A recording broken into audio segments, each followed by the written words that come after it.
you want to know how intensive care at home is managing a client at home with cerebral palsy on BIPAP, stay tuned. I've got news for you. My name is Patrick Hutzel from intensivecareathome.com. And one of the questions we're getting quite frequently is, how do you manage a client at home with cerebral palsy and BIPAP dependency? So I actually want to read out a shift report from one of our nurses who's working with one of our cerebral palsy clients who's got intermittent but regular seizures and is BIPAP dependent. So let's just read out the shift report. Increased production and viscosity of secretions, suctioning every 45 minutes. And I just need to say that when we talk about suctioning for cerebral palsy, it's very often deep suctioning. So what that means is, it's not good enough just to use the suction catheter and suction in the mouth. Whilst that's part of it, you might have to go down deeper. You might have to go into the lungs. And, that can only be done by a critical care nurse, either through the mouth or through the nose. And in many situations, that also requires a nasopharyngeal airway that needs to be inserted into the nose. Sometimes it might also require a Guedel airway inserted into the mouth to be able to perform the deep suctioning. But with the deep suctioning, that's prevention for pneumonia. If you're not suctioning these secretions, for someone that has an inhibited cough, that's a recipe for disaster, and it's a recipe for pneumonia to happen. So then the report continues.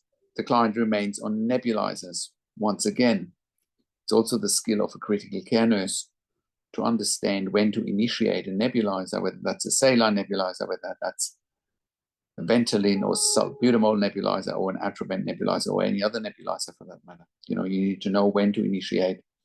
You need to have the skill of a critical care nurse to auscultate to the lungs with a stethoscope, check oxygen saturation, check breathing patterns of clients, check tidal volumes when patients are on BiPAP ventilation. You need to make a proper clinical assessment to determine the right steps.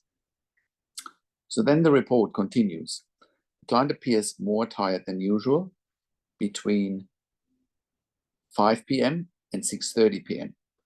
We went for the walking routine, but 5 minutes into the walking routine, the client was displaying pre-seizure activity. Again, this is where the skill of a critical care nurse is coming in. Knowing when to stop because the client is displaying pre-seizure activity. They were going out in the community. This is another thing that I keep saying here at intensivecareathome.com. And all of our clients have community access and they keep going out every day. As long as they're well enough to go out, they have community access every day. So then the report from our nurse continues. Initially little, in quotes, drop seizures, but it progressed to myoclonic seizure, in brackets, repetitive right arm extension, bilateral eye movement, and head jerks. We got back into the car and the client desaturated to 45%, and she was ashen and cyanotic. I've given 1.5 milligrams midazolam intranasally, whilst I also prepared oxygen. I had a support worker with me, and the support worker was able to prepare the oxygen. 10 liters of oxygen administered via face mask, with requirements decreasing over a 5-minute period. Post-ictal 10 minutes later, with occasional desaturations, but return to baseline 15 minutes later.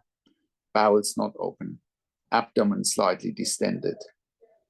Stage 1 pressure sore on the sacrum remains, skin breakdown in right axilla improving. Went for a walk from 1915 to 2040 with no problems.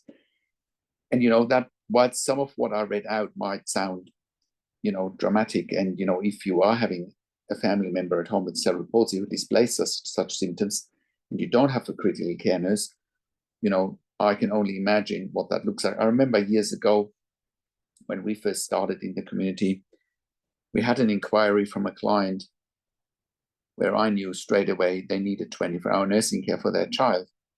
And he was basically explaining to me, oh, yesterday, by the way, my child was blue because she had a seizure.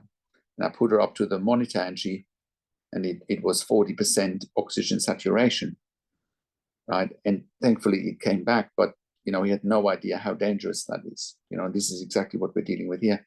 It is extremely dangerous and it needs to be managed by critical care nurses 24/7, because that's when, quality of life can be improved at home. So, this happened in the community, and then later they were going for a walk, and whilst, some of you might think that's not possible, but it absolutely is possible. It all comes down to having the right staff with the right mindset, having emergency equipment with you when you're going out, of course, and also knowing and understanding how important it is for our clients that they have community access. That is very important. So I hope that illustrates, what we can do. And what I also want to say is, if a client is at home on BiPAP or on CPAP or needs deep suctioning, this is not the skill of a registered nurse. This is a skill of a critical care nurse. It's definitely not the skill of a support worker. It's the skill of critical care nurses with a minimum of 2 years critical care nursing experience, ideally the postgraduate critical care nursing experience, qualification, right? And it's also evidence-based. So when you go to our website at intensivecareathome.com, you will find a section, the mechanical home ventilation guidelines. And in that section, you will find that exclusively critical care nurses with a minimum of 2 years critical care nursing experience are safe to look after ventilated plus-minus tracheostomy clients at home, adults and children. So that means, if you're not having a critical care nurse 24/7, if your loved one is ventilated with a tracheostomy, if your loved one is ventilated without a tracheostomy, or if they're having a tracheostomy without being ventilated, you're putting your loved one at super high risk, right? And we think we can manage that risk here at Intensive Care at Home because we have a critical care nursing workforce and critical care nursing team that works in the community. We are employing hundreds of years of critical care nursing experience combined in the community. No other provider brings that high level of skill in the community.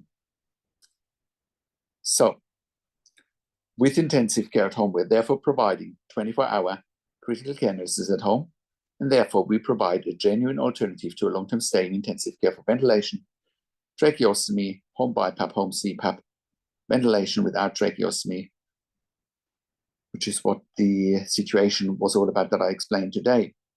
But also, you need 24/7 critical care nurses for ventilation without a tracheostomy, right? It's still an unstable airway, and patients in a hospital that have a tracheostomy are usually in ICU or are on the ward with ICU nurses overseeing. We're also providing home TPN, home IV potassium infusion, home IV magnesium infusion. We're also providing ventilation weaning at home. We're also providing central line management, PICC line management, Hickman sign management, as well as portacat management. We're also providing IV antibiotics at home.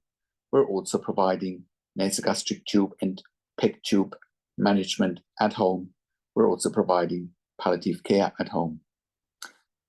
Also, with Intensive Care at Home, we're currently operating all around Australia, in all major capital cities, as well as in all regional and rural areas. We are an NDIS-approved service provider all around the country.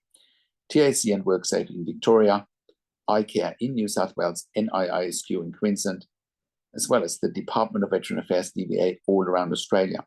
Our clients and we as a provider have received funding through public hospitals, private health funds, as well as departments of health. We're the only service provider in Australia that has achieved third-party accreditation for intensive care at home nursing in 2024. We have been achieving this high level of accreditation since 2012.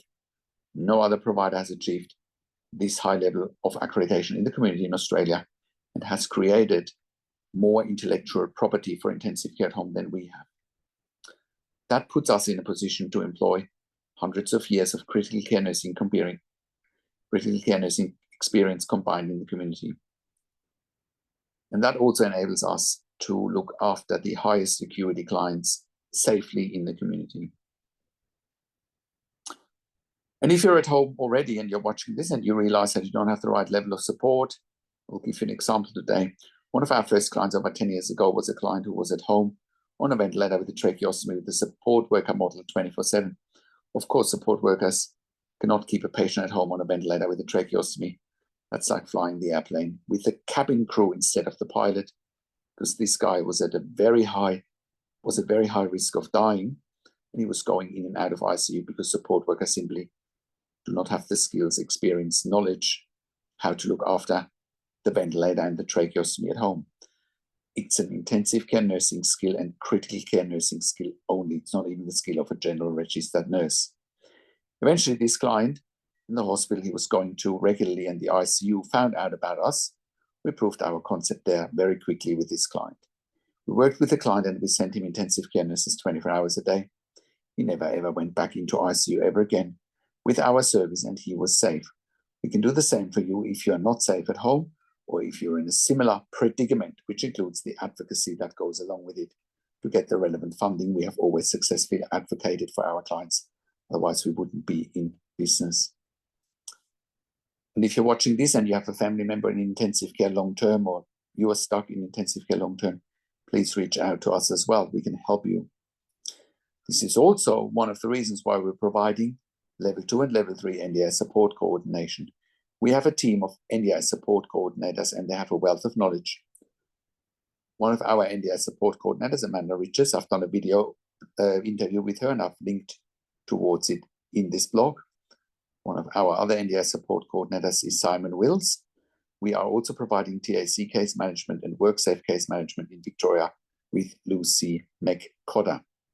And if you are an NDI support coordinator or a case manager from another organization watching this, if you're looking for nursing care for your participants, please reach out to us as well. If you're looking for funding for nursing care for your participants, and you don't know how to go about it and want evidence to provide, I encourage you to reach out to us as well. We can help you with the right level of advocacy. We also provide NDI specialist nursing assessments done by critical care nurses with a legal nurse consulting background. And if you are a critical care nurse and you're looking for a career change, we're currently hiring for jobs for critical care nurses in the home in Melbourne, Sydney, Brisbane, in Albury, Wodonga, in Bendigo, in Geelong, and in Warragul in Victoria. If you have worked in critical care nursing for a minimum of 2 years, pediatric ICU, ED, and you have already completed a postgraduate critical care nursing qualification, we would be delighted hearing from you. I have a disclaimer though, because we are offering a tailor-made solution for our clients, which includes regular staff and regular teams. Our clients do want the same staff coming over and over again because they are so vulnerable and so special. That's why we need regular staff. So if you're looking for agency work where you want to come and go, this is not the right fit for you. We're looking for consistency, and our clients are looking for consistency. So please only apply with us if you can give us regular and consistent availabilities for shifts, and you're really keen on building relationships with us and with our clients. If you're an intensive care specialist or an ED specialist, we also want to hear from you. We're currently expanding our medical team as well. We can also help you eliminate your bed blocks in ICU, ED, for your long-term patients, or for your regularly readmitting patients with our critical care nursing team at home. We're here to help you take the pressure off your ICU and ED beds, and in most cases, you won't even pay for it. Even if you do pay for it, it's much more cost-effective than what you're paying for in ICU and ED. And if you are a hospital executive watching this and you have bed blocks in your ICU, ED, respiratory wards, please reach out to us as well. We can help you there fast. If you're in the US or in the UK and you're watching this and you need help, we want to hear from you as well. We can help you there privately. Once again, our website is intensivecareathome.com. Call us on one of the numbers on the top of our website, or simply send us an email to info@intensivecareathome.com. And if you like my videos, subscribe to my YouTube channel for regular updates for families with intensive care at home and intensive care. Click the like button, click the notification bell, share this video with your friends and families, and leave your comments below what you want to see next, what you think about today's topics and what insights you have from this video. Thank you so much for watching. This is Patrick Hutzel from IntensiveCareAt Home.com, and I will talk to you in a few days. Take care for now.